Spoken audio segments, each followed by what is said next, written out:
I'll never forget the look on his face that day. When he saw them. 2 kids, bright, innocent, calling another man Dad. For a moment I saw his world collapse. Just like mine did 12 years ago. Funny thing about choices, they don't hurt when you make them. They hurt when you realize what you've lost. He once told me, "Love doesn't pay bills." I told him, "Money doesn't hold your hand when you're dying." Guess which one of us was right? Back then, he thought he was unstoppable. The kind of man who'd trade anything, even a heartbeat, for another 0 in his account. I was just a chapter in his success story, a small one, easily torn out. But life has a wicked sense of humor, doesn't it? It waits quietly, and when you least expect it, it flips the script. You know what's ironic? He never even knew I was pregnant.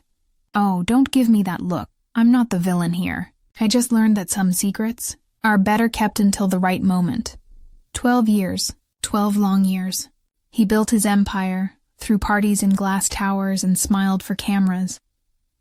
While I built something else, something stronger. And the day he found out the truth.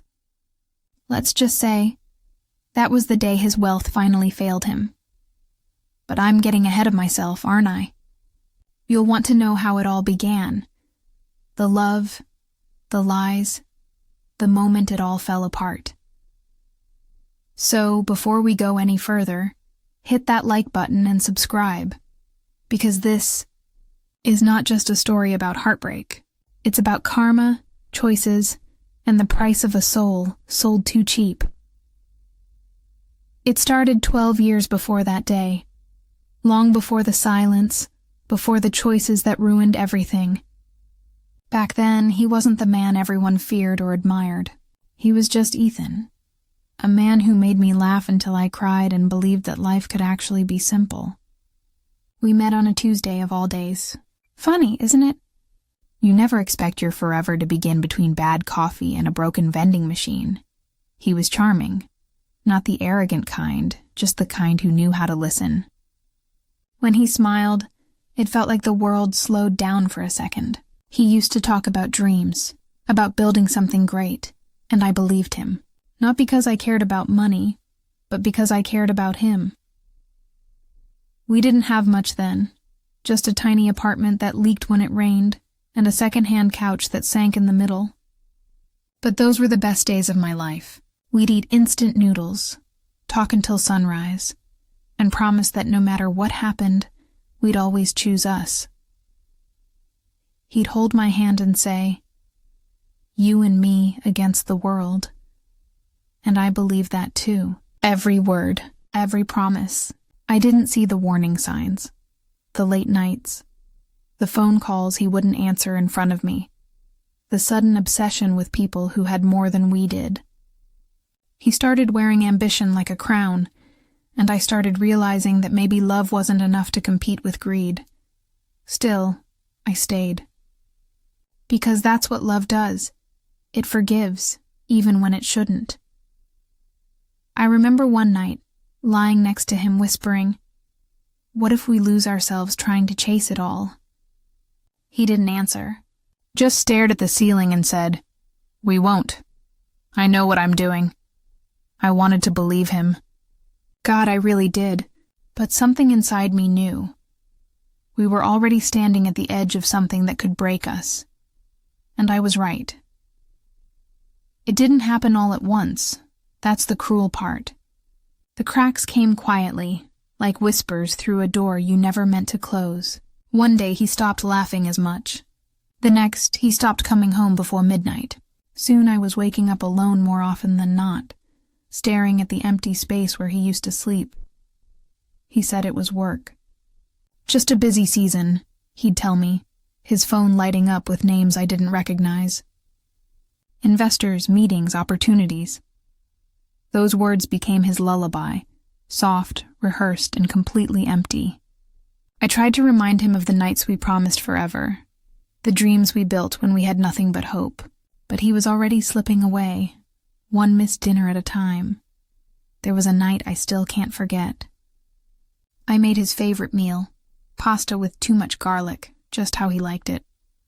The candles melted down to stubs before he walked through the door, hours late, wearing a suit that smelled like perfume that wasn't mine. He kissed my forehead, called me baby, and said he had to take a call. I watched him walk out onto the balcony, his voice low, careful. I didn't have to hear the words to know they weren't meant for me. Still, I told myself it was just business. That's what love does, right? It bargains with pain. But soon his eyes changed. They didn't see me anymore. Just numbers, deals, and what he called a bigger future. I tried to keep us grounded. I'd talk about the little things. Dinner plans, weekend trips, maybe starting a family. He'd smile politely, but his mind was already in another world. A world that didn't include me. Then came the night he told me he got an offer. Something huge. The kind of money that makes people forget who they are. He said it was everything we'd dreamed of. But when I asked where we fit into that dream, he went silent.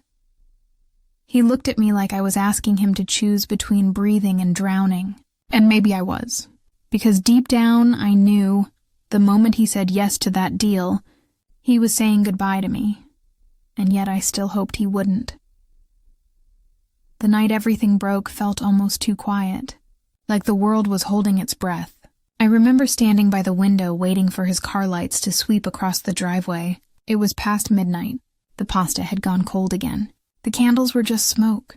When he finally walked in, he didn't look tired. He looked different. Like someone who'd already made up his mind. He didn't say much at first. Just loosened his tie, poured himself a drink, and stared at the floor. Then he said it. Calm, steady, like he was reading from a script. I've accepted the offer. I'm moving to New York, just like that. No warning, no conversation. Just a decision that erased everything we had built. I asked, and what about us? He looked at me, really looked, and said, You'll be fine. You're strong. You'll understand someday. Understand? I wanted to scream.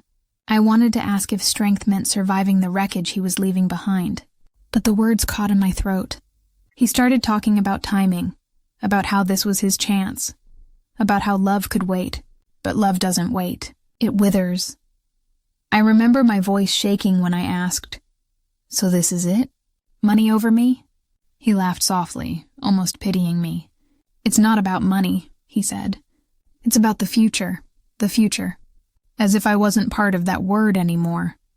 I told him I loved him, hoping it might change something. It didn't. He kissed my forehead, the same way he did every night, but it felt colder this time. Final. Then he turned and walked away. No goodbye, no promise to come back. Just the soft click of the door closing behind him. I sank to the floor, surrounded by everything we used to be. My heart wasn't breaking in one sharp moment. It was shattering slowly, piece by piece, with every second that passed without him turning back. That night, I realized something brutal. Love isn't always lost in fights or lies. Sometimes it's lost in silence, in the spaces between choices, and his choice was clear. But the story didn't end there. It never does. Because a week later, everything changed. A week after he left, I found out I was pregnant. I still remember staring at the test, the 2 lines blurring as my eyes filled with tears. It didn't feel real. Not because I didn't want it, but because the person I wanted to tell was gone. He'd chosen his new life, his new world, and I was no longer part of it. I sat on the floor of that tiny bathroom for hours, just listening to the rain tapping against the window. I thought about calling him. I even dialed his number once, but when his voicemail played, that polished, confident voice that used to melt me, I hung up. Something inside me whispered, Don't do it. He made his choice. Now it was my turn. The next few weeks were a blur of silence and survival. I packed up what little we had and moved out of the apartment we once called ours. I took the job I'd been putting off, one that barely paid enough but gave me something I'd lost, peace. Every morning I'd touch my stomach and whisper, "We're going to be okay." It was both a promise and a prayer. There were nights when I'd wake up from dreams of him, standing in that old apartment, smiling, saying he came back. But when I opened my eyes, there was just emptiness. It's strange how grief doesn't just hurt, it echoes. When my belly began to show, I stopped wondering what he'd think if he saw me. I knew what he'd say, that it wasn't the right time, that he couldn't afford distractions. And I couldn't bear to see that look in his eyes again, the one that saw love as an obstacle, not a gift. So I stayed silent. I didn't tell him, not when our child was born, not when the twins came into the world crying, tiny and perfect. Yes, twins. A boy and a girl, the universe's little twist of irony, two souls he'd never know existed. As I held them for the first time, I whispered his name, not out of love, but closure. Because from that moment on, I knew I didn't need him. I had everything he was too blind to see. But fate has a way of circling back, doesn't it? You can bury the past, build walls around it, and convince yourself it's gone, until one day it knocks on your door, wearing the same face you once loved. The years passed quietly at first, almost like life was trying to apologize for what it had taken away. The twins grew fast, too fast sometimes. Emily had his eyes, that same deep brown that caught every bit of light, while Jacob had his stubbornness, always wanting to prove he could do everything on his own. Every time I looked at them, I saw pieces of him, the man he used to be, not the one who walked away. Those early years weren't easy. I worked double shifts, slept less than I should have, and learned to smile through exhaustion. There were days when the fridge was almost empty, and I'd eat toast just so they could have the last bit of milk. But I never once regretted my choice, because every laugh, every mommy look, made the struggle worth it. We built a life from scraps. Secondhand furniture, mismatched plates, love that never felt secondhand. I taught them that success wasn't about what you owned, but how you treated people. They didn't have a father to teach them that, so I became both. I learned to fix bikes, throw a baseball, and sew a dress from old curtains. It wasn't perfect, but it was ours. Sometimes I'd hear about him in passing, an article online, a business magazine at the grocery store. His name printed in bold letters, smiling beside people in tailored suits. Ethan Carter, the man who built an empire. I'd stare at the picture for a moment, trying to see if he looked happy. He didn't. His eyes were colder, sharper, like someone who had everything, except peace. As the twins grew older, they'd ask questions. "Where's Dad? Did he go somewhere far away?" I'd smile softly and say, "He's just living his own story." It wasn't a lie, not entirely, but deep down, I wondered if he ever felt the emptiness I did when I tucked them in at night. Time has a way of softening pain, but it never erases it. I thought I'd moved on, truly. I built a small business, made friends, found happiness in the quiet routines of life. The twins were thriving, and laughter filled the spaces that once echoed with loss. But one evening, everything shifted again. A charity event of all places. I almost didn't go, but fate, as always, had other plans. That's where I saw him, after 12 long years. The same confident smile, the same expensive suit, and yet something was different. Maybe it was the way his eyes froze when they met mine, or maybe it was because, standing right beside me, were the two children he never knew existed. He didn't recognize me at first. Not really. He saw me from across the room, his usual confident stride faltering for half a second before he forced that familiar grin, the one that used to charm everyone in sight. The event was crowded, filled with polite laughter and glasses clinking, but in that instant, the noise around us vanished. It was just him and me, standing in the same air again after 12 long years. He walked over slowly, like someone approaching a ghost they weren't sure was real. "You look different," he said, voice low, almost hesitant. I smiled. I had to. It was strange how calm I felt.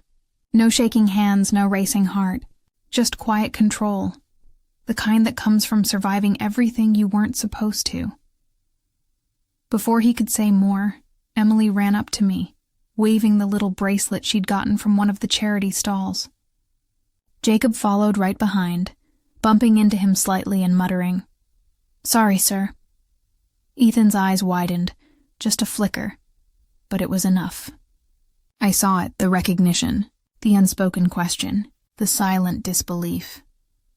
He looked at them, really looked. The way Emily smiled, the tilt of Jacob's head, echoes of his own reflection staring back. He didn't speak for several seconds. When he finally did, his voice trembled in a way I'd never heard before. "They're yours?"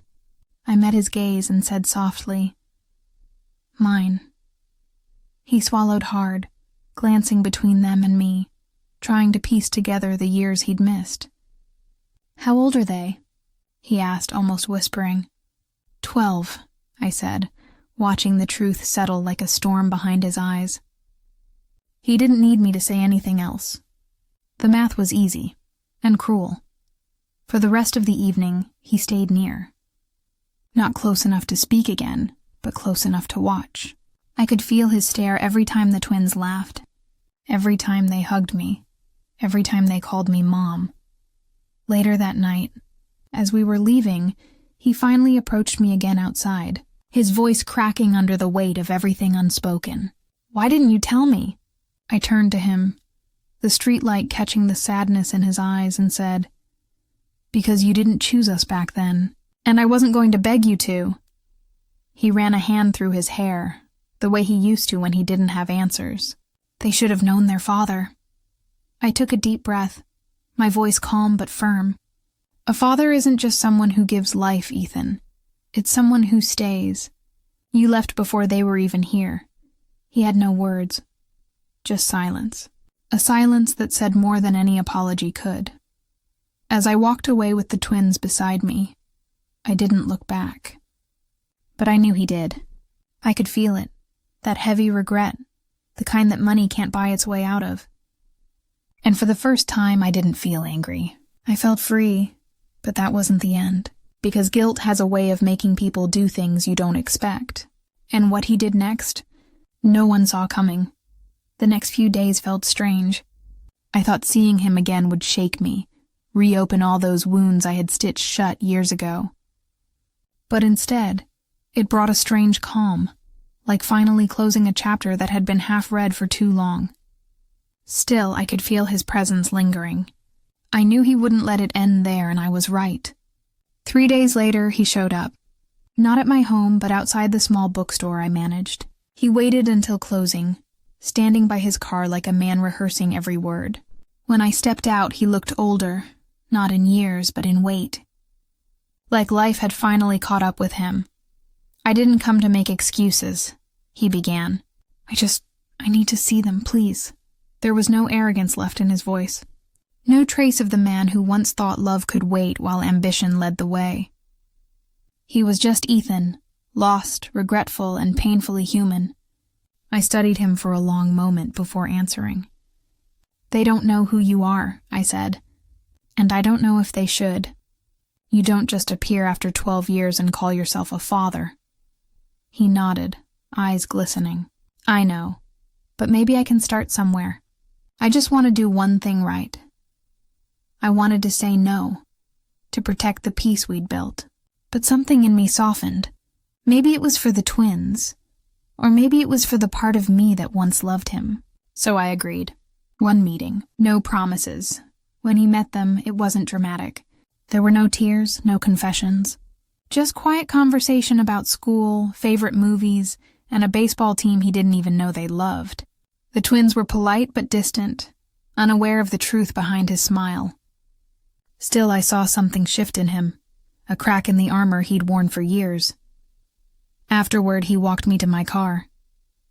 "They're incredible," he said softly. You did all this. Alone? I smiled faintly. Not alone. Just without you.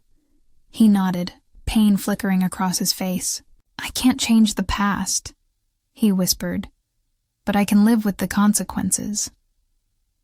As he turned to leave, I realized I didn't hate him anymore. I didn't need closure, revenge, or even an apology. Life had already delivered that for me. That night, I tucked the twins into bed, their laughter echoing through the house, and I finally understood what peace felt like. Not the kind that comes from forgetting, but from forgiving. Quietly, without words. Because sometimes, life's greatest revenge isn't destruction. It's living well. It's proving that love can survive even the deepest betrayals. And somewhere out there, I knew Ethan was finally learning that lesson too, the hard way. I looked at him, the man who once broke me, standing in front of the children he never knew existed. The world felt still, like even the wind had stopped to listen. His eyes were wet, his lips trembled, and for the first time, I didn't feel pain. I felt peace. People say closure comes from forgiveness, but I don't think that's true. My closure came from strength, the strength to rebuild, to raise two incredible human beings without a trace of his help, and to prove that love born out of betrayal can still create something beautiful.